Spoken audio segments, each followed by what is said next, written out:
Hi everyone, welcome back to my YouTube channel. Before starting the video, if you are new and have not subscribed our YouTube channel, press the subscribe button. In today's video, we will learn what is behavior analysis. Introduction.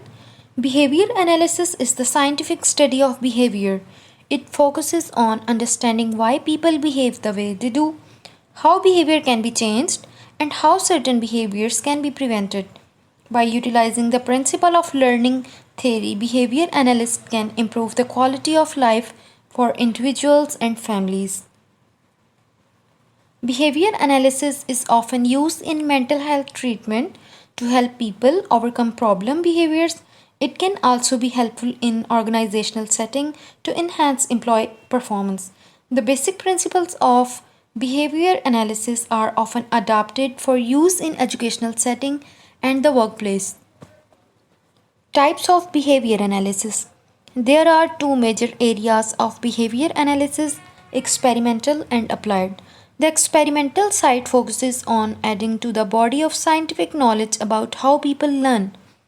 The applied area focuses on using that knowledge to help people overcome problems they may be facing. Experimental behavior analysis involves basic research designed to add the body of knowledge about behavior. The goal of this area is to add to our fundamental understanding of human behavior. Psychologists conduct primary research to explore how environmental influences affect behavior. In particular, mental health professionals observe how naturally occurring consequences impact the responses that people display. Number 2, applied behavior analysis. Applied behavior analysis focuses on applying behavior principles to real world situations.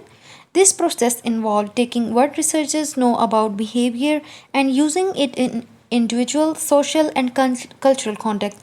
For example, behavior analysts might use what they know about learning and behavior to help kids experiencing behavior issues. Thanks for watching. Don't forget to like, comment, and share. Subscribe for more.